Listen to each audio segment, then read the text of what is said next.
Assalamualaikum warahmatullahi wabarakatuh. Kita masuk ke bab tentang sistem gerak pada makhluk hidup.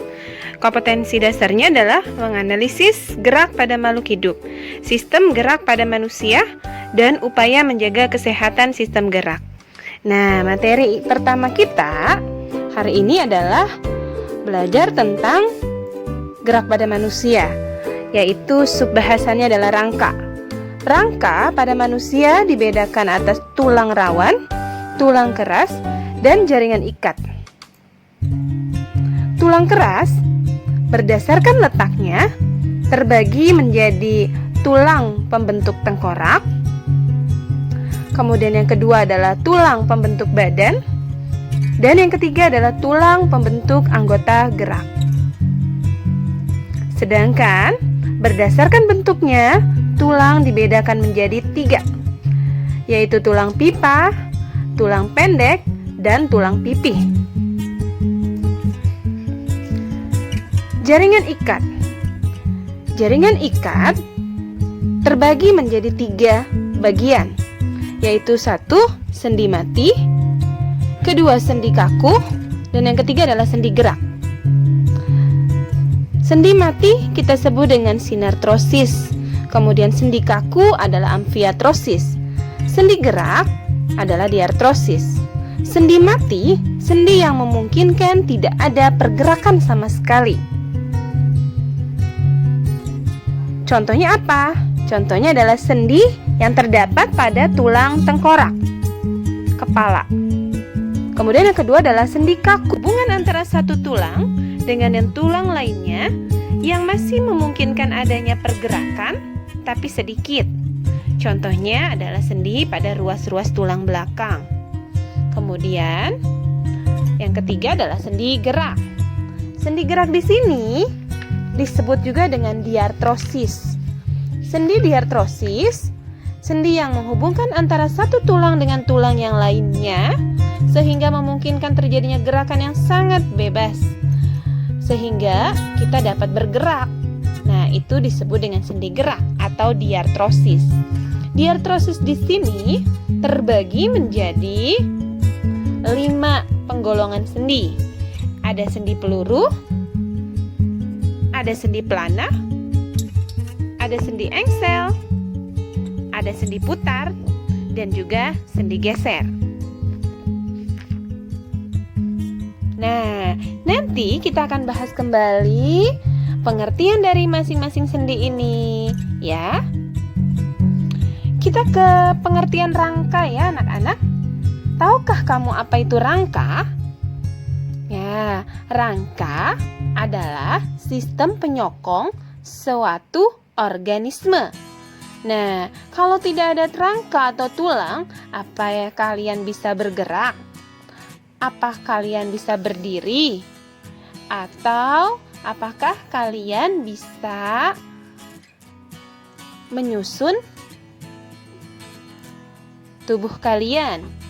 Ya, dia berupa apa? Rangka di sini adalah sistem penyokong yang bertindak sebagai bingkai tubuh yang tegar. Biasanya rangka di sini tersusun dari kalsium. Nah, itulah sebabnya karena rangka ini tersusun dari kalsium, kalian harus banyak mengkonsumsi susu ya. Supaya apa? Supaya rangka tetap kokoh dan kuat. Supaya tubuh kamu selalu sehat. Rangka manusia di dalam tubuh disebut sebagai rangka dalam atau endoskeleton. Lalu apa fungsi rangka? Yuk kita simak. Rangka berfungsi sebagai 1, pelindung. Melindungi organ-organ tubuh yang penting dan lunak. Seperti apa? Seperti otak, jantung, paru-paru, dan juga mata. Terbayang ya, kalau misalnya otak kamu tidak dilindungi oleh tulang tengkorak kepala. Apa yang terjadi?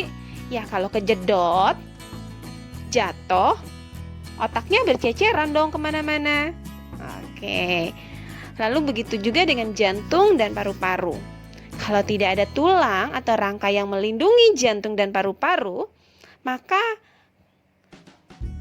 mengalami resiko kerusakan bisa lebih besar ketika terjatuh atau terluka.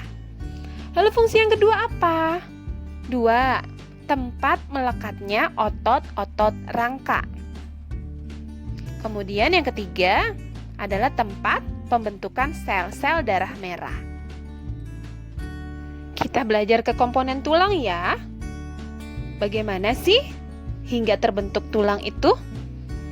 Tulang berasal dari tulang rawan, yaitu di mana antar selnya banyak terdapat zat-zat kolagen, kemudian zat kapur, dan juga fosfor. Lalu zat-zat ini akan mengalami peningkatan terus-menerus, berubah menjadi atau bersifat menjadi keras. Kemudian apa? Nah, tulang rawan ini kemudian akan menyatu dengan jaringan ikat, ya. Lalu terbentuklah tulang keras atau disebut juga dengan osteon. Macam-macam tulang.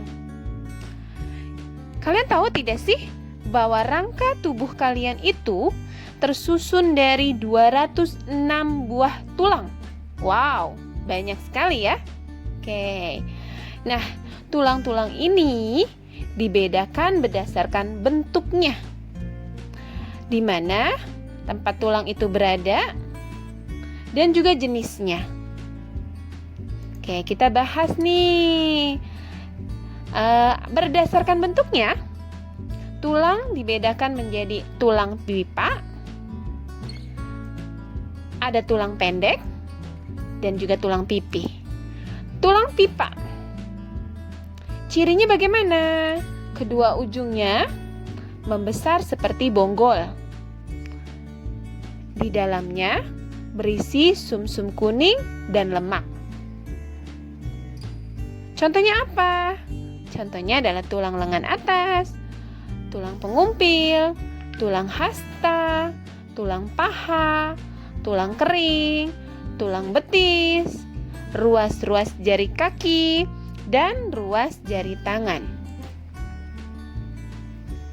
Yang kedua adalah tulang pendek. Cirinya bagaimana? Bentuknya bulat dan juga pendek. Di dalamnya berisi sumsum merah. Tulangnya apa saja yang termasuk ke dalam tulang pendek? Yaitu tulang pergelangan tangan dan juga ruas-ruas tulang belakang. Lalu yang ketiga adalah tulang pipih. Cirinya bagaimana? Oke, cirinya adalah 1. Di dalamnya berongga-rongga seperti spons atau karet busa. Yang kedua, tulang ini berisi sumsum merah sebagai tempat pembentukan sel darah merah. Tulang apa saja yang termasuk tulang pipih? Yaitu tulang dada, tulang rusuk, tulang usus, dan tulang tengkorak. Silahkan kalian bisa menyebutkan macam-macam tulang lagi berdasarkan bentuknya ya. Setelah kalian menyaksikan video tentang tulang-tulang yang akan Ibu tunjukkan kepada kalian. Disimak ya.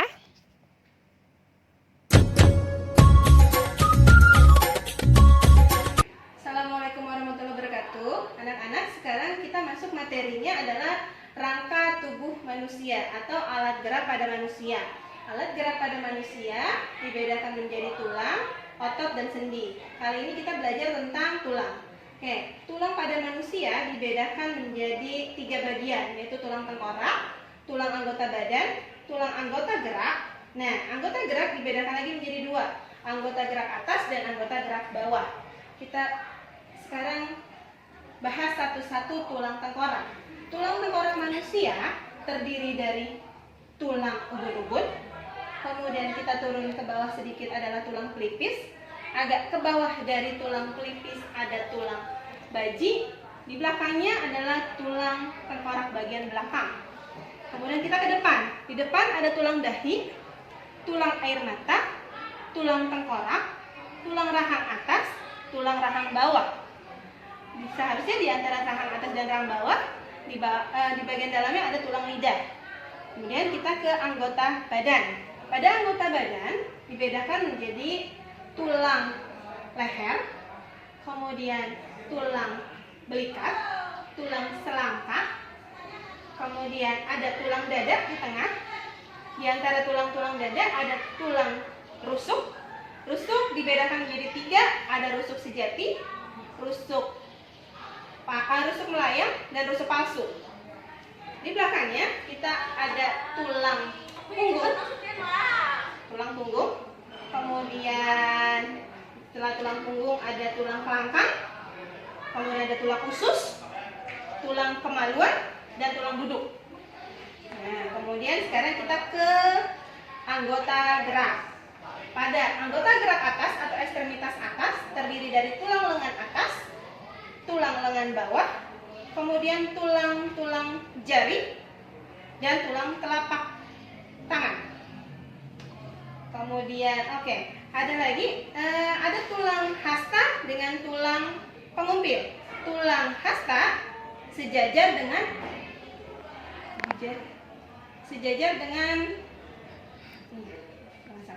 tulang hasta sejajar dengan kelingking. Kemudian kalau tulang pengumpil sejajar dengan ibu jari. Kemudian anggota gerak bagian bawah terdiri dari tulang paha, kemudian tempurung lutut, kemudian ada tulang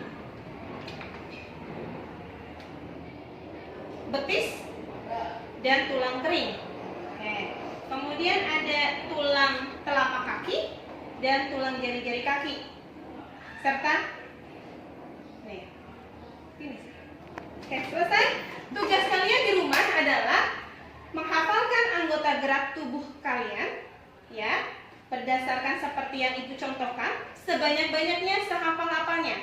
Kemudian kedua, kita masuk ke dalam bentuk-bentuk tulang. Bentuk-bentuk tulang dibedakan menjadi ada tulang pipa atau tulang panjang, tulang pendek, kemudian tulang tidak beraturan, dan tulang pipih. Ibu hanya memberikan satu contoh, nanti kamu klarifikasi lagi, identifikasi.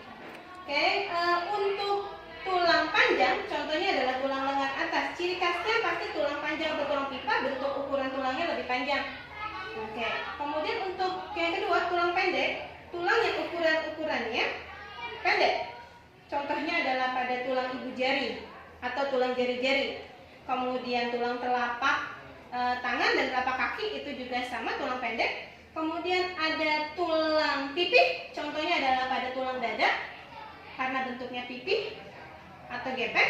Kemudian ada tulang tidak beraturan. Salah satu contoh tulang tidak beraturan bisa tulang punggung, itu tidak beraturan bentuknya, atau tulang tengkorak kepala juga tidak beraturan. Nanti tugas kalian selain menghafal, tugas keduanya adalah ada di halaman 27. Nah, tolong kalian klasifikasi tulang yang sudah Ibu sebutkan tadi berdasarkan bentuk dan ukurannya. Kerjakan di buku tugas kalian. Sekian dan terima kasih. Sampai ketemu lagi pada pembelajaran selanjutnya. Ya, rangka adalah sistem penyokong suatu organisme. Nah, kalau tidak ada rangka atau tulang, apa ya kalian bisa bergerak? Apa kalian bisa berdiri? Atau apakah kalian bisa menyusun tubuh kalian? Ya, dia berupa apa? Rangka di sini adalah sistem penyokong yang bertindak sebagai bingkai tubuh yang tegak. Biasanya rangka di sini tersusun dari kalsium. Nah, itulah sebabnya karena rangka ini tersusun dari kalsium, kalian harus banyak mengkonsumsi susu ya. Supaya apa? Supaya rangka tetap kokoh dan kuat. Supaya tubuh kamu selalu sehat. Rangka manusia di dalam tubuh disebut sebagai rangka dalam atau endoskeleton. Lalu apa fungsi rangka? Yuk kita simak. Rangka berfungsi sebagai 1. pelindung, melindungi organ-organ tubuh yang penting dan lunak. Seperti apa? Seperti otak, jantung, paru-paru, dan juga mata. Terbayang ya, kalau misalnya otak kamu tidak dilindungi oleh tulang tengkorak kepala. Apa yang terjadi? Ya kalau kejedot, jatuh, otaknya berceceran dong kemana-mana. Oke,